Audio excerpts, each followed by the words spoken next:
Hello students, this is our first class of class 12 physics, and the first chapter which we are going to discuss is here electrostatic. You see here some subtopics I have noted out here which we will be discussing in this video today. And the first subtopic is the basic concept of charge. What is charge? Charge is an intrinsic property of an atom which creates a force of attraction or repulsion. So generally we all know there are three basic subparticles of an atom: electron, proton and neutron. Electron is a negatively charged particle, proton is a positively charged particle, whereas neutron is a neutral particle.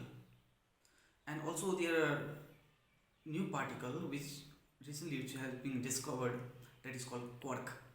That is a combination of entities of proton and neutron, and it has a charge of e by 3 plus minus 2e by 3. So these are the fourth particle, you can say, right? So let's see what is charge here. So it is an intrinsic property of an atom which creates a force of attraction or repulsion, and there are two types of charges. One can be positive charge and one can be negative charge, that is plus q and minus q. And the fundamental concept of charge says that like charges repel each other and unlike charges attract each other. Like similarly as magnets, if you have a north pole and a south pole, so north pole and south pole will attract each other, whereas north pole and north pole, or a south pole or south pole, they will repel each other. Okay, so basic characteristic of charge. So what are the basic characteristic of charge? So there are three basic characteristic of charge. So first characteristic is additive property, second one is quantization property, and third one is conservation property. So additive property says that like masses, charges are also scalar quantity. They can be added algebraically. Total charge equals to q1 plus q2 plus q3. So let's take one example. Suppose we have one sack. In that sack I have placed 1 kg mass, 2 kg, 3 kg. Now so total mass of that sack will be 6 kg. So what we have done here, we have added all the masses. So similarly, suppose we have one object which has three charges, q1, q2 and q3. So total charge of that sack or that object will be here q1 plus q2 plus q3. So that is nothing but a additive property of charge. Now similarly, if any object, if any surface is bigger, now any surface, it has an electrons within it. So number of electrons, there are numerous number of electrons. So we need to add all the electrons. So we will quantize that surface. So that will come under quantization of charge. So total charge enclosed in a surface is equal to the product of integral multiple of basic unit of charge. That is total charge equals to plus minus NE. What is N here? N is the basic multiple or an integer. So N can be plus minus 1, plus minus 2 or plus minus 3, where E is the basic unit of charge. So the basic unit of charge or the charge of an electron, we can say E equals to 1.6 into 10 to the power minus 19 coulomb. So coulomb is the unit of charge, right? And the third basic property is called conservation of charge. Charges can neither be created nor be destroyed. It gets transferred from one form to another. Whenever you rub a glass rod with a silk cloth, we know glass rod develops a positive charge, whereas silk cloth develops a negative charge. So equal number of charges gets transferred from one object to another.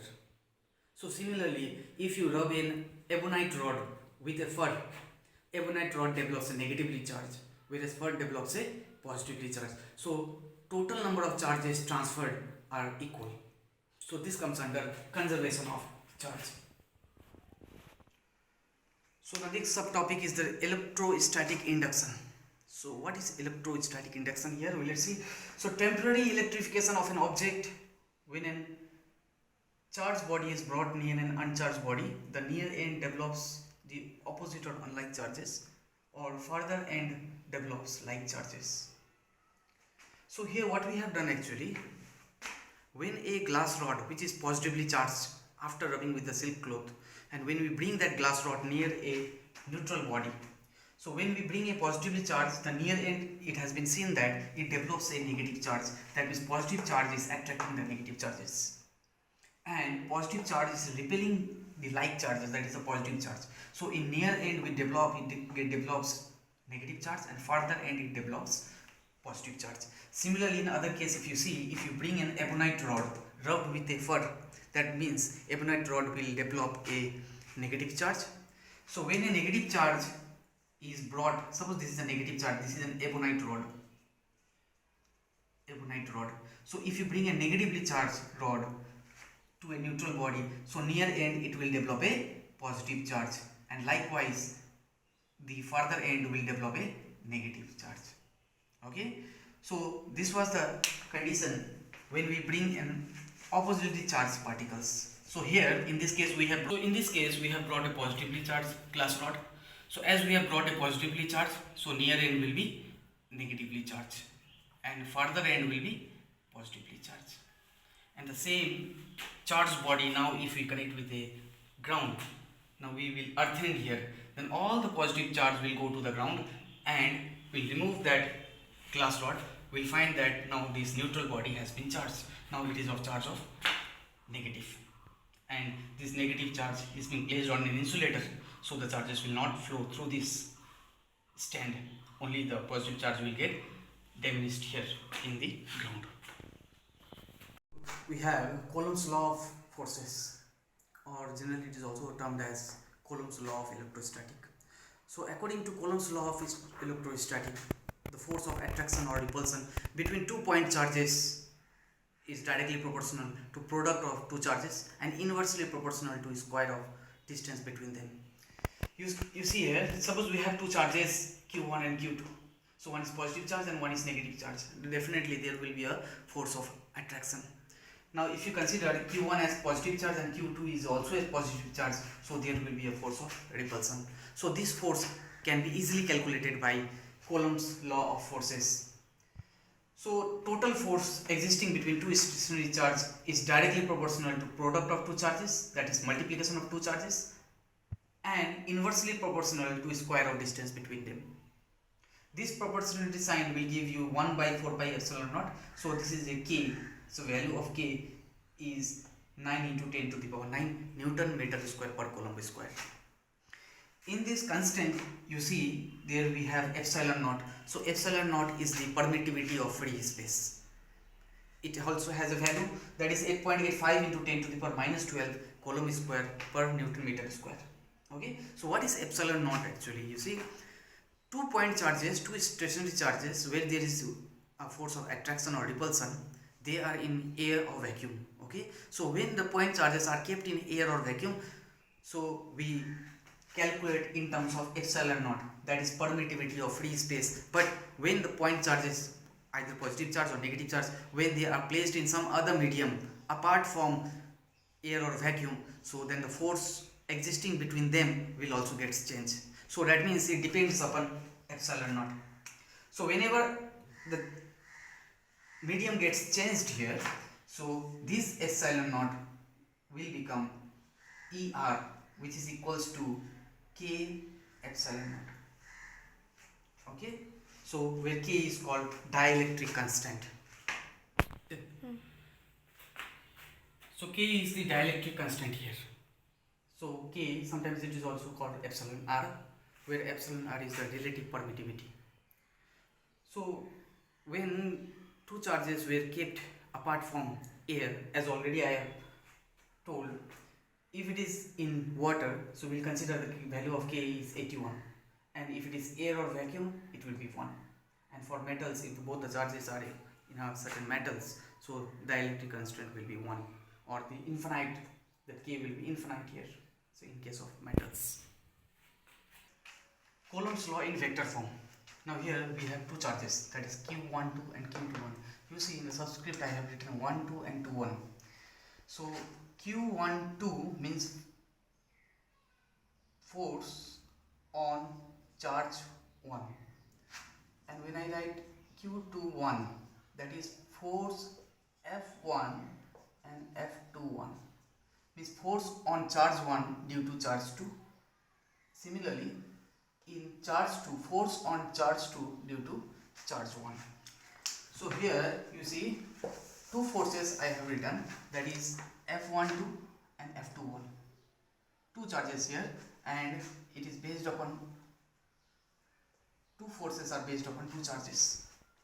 F12 says that Coulomb's force 1 by 4 pi epsilon naught Q1 Q2 by R square R cap 21.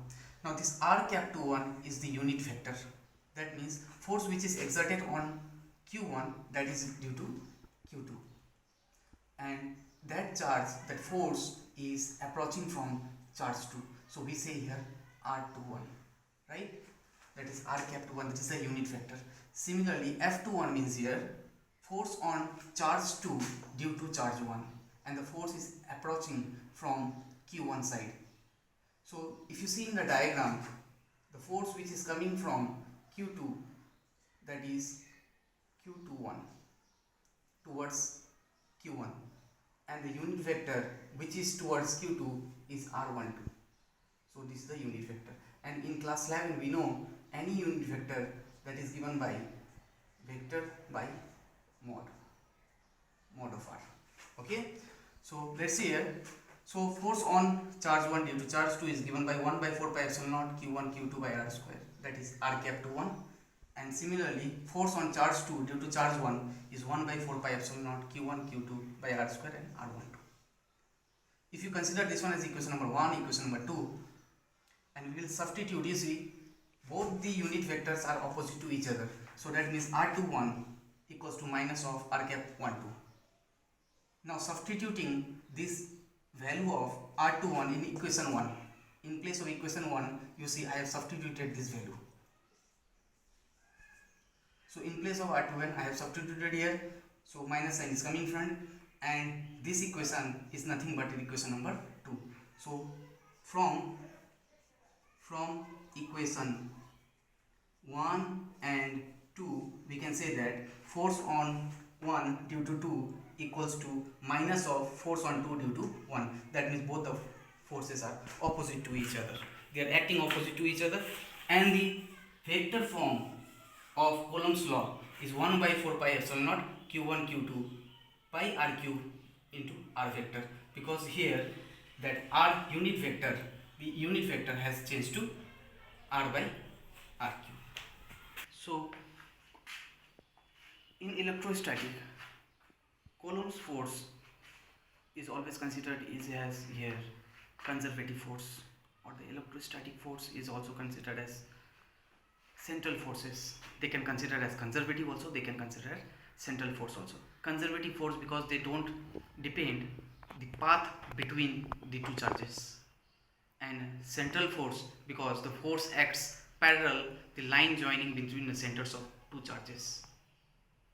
Okay, so you see here, let us consider if we have plus q and minus q, the forces which acts between these two charges is between the line joining the center of two charges. So that is why it is called central force. I repeat, what is central force? Electrostatic force is called central force because force acting between two charges is parallel to the line joining the center of two charges. That means the force acts between center to center, and it is also called conservative force because it does not depend upon the path between the two charges. So let's move to the next topic, that is electric field.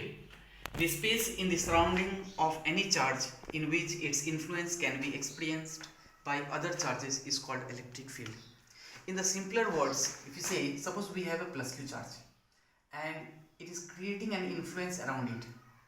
That means if any other test charge, that is the smaller charge in magnitude as compared to the source charge, is brought near to it, if you bring near to it, as soon as it reaches here in its domain, then either it will get attracted or it will get repelled, right? So the space created by a source charge, and when a test charge is brought near to it, it will experience a force of attraction or repulsion. Then we can say that source charge is creating here an electric field. So when a source charge is placed in a certain place, always the field lines will emerge from that source. That field lines always it will originate from plus charge. That means the field lines will move away. Now suppose if there is a negative charge, then field lines will be coming towards. Field lines denote the intensity or the strength of electric field. So plus Q charge, electric fields will be going outside. In negative charge, the electric field lines will be coming towards. So direction of arrow, by the direction of arrow you can understand whether the field lines is going outside or coming inside. If it is coming inside, then that is of negative charge, and if it is going outside, that is of positive charge. So electric field lines is an imaginary line or a curve originating from positive charge and terminating towards negative charge. Tangent drawn at any point on the curve gives the direction of electric field. This means suppose we have one positive charge and negative charge. Always the electric lines of force will originate from positive charge and terminate towards negative charge. Right? So if these lines are very closer to each other, then we say that the intensity of electric field is more. Now if both the charges are very far away, so this will get flattened and the intensity will decrease. So there are properties. The first property says that electric field lines do not intersect each other. So they are at equidistance from both the charges. They will never intersect. Now if they intersect, what will happen? There will be two direction of electric field. That means if we consider this is one electric field and this is the other electric field, right? Two electric field. Now at its junction, you see two electric fields. Let me draw once more. This is one electric field and other electric field is just crossing each other, right? If you consider this one as E1 and this is E2, at the point of intersection there will be two directions, and as at the point of intersection of two electric field, you see there will be two direction of electric field, that is one Q1 and one is Q2. So at a particular point of intersection there are two direction of electric field, which is not possible. Electric field can have only one direction. That is why two electric lines of force will never intersect each other. Okay, so these are the properties, two properties. There are several properties. First property, you can include one more property, that it originates from positive charge and it terminates at negative charge. And electric field lines fall perpendicular to any conductor. When it falls perpendicular to any conductor, it will emerge outside perpendicularly. This is also one property. Okay. Electric field intensity. In a certain place, if we place one source charge, it will produce an electric field, as we know. So when you bring any other test charge near to that source charge, how much force will that test charge will experience? That will depend upon intensity of electric field, how much that source charge is producing electricity, or how much it is producing electric field around it, right? So the electrostatic force acting per unit positive charge on a point in an electric field is called electric field intensity at that point. Two charges were there, that is Q1 and let us consider Q2. 2 point charges were there, and in between these, if you bring any other test charge, that is Q0 is the test charge you are bringing towards either Q1, or Q0, that is the test charge you are bringing towards charge 2. So whether this charge is strong or not, or this charge is weak or not, that can be easily understood by this formula. Or you can see in one case also, you can see in only one case the same effect you will be finding here. Whenever a unit test charge is brought near to a source charge, the force per unit test charge is equals to the intensity of electric field, that is E equals to F by Q0, or in other way we can write Q0E. So this formula generally we use in a numerical. So the formulas which we will be using in a numerical, I'll just summarize once. F equals to Q0E, Q equals to NE, and Coulomb's force, that was 1 by 4 pi epsilon naught Q1 Q2 by R square, right? So this was the Coulomb force existing between two charges, and epsilon naught was the permittivity of free space. This will depend upon the medium. If the medium is metal, then the value of K, dielectric constant, will be infinite. If it is water, it will be 81, and if it is air or vacuum, the value of K will be 1. So here epsilon naught K was equals to epsilon R, right? So this was also called permittivity or relative permittivity. Okay, so the next topics we will be discussing in the next video. Till then, you will follow this video and you will write all the notes and maintain a fair copy. Okay.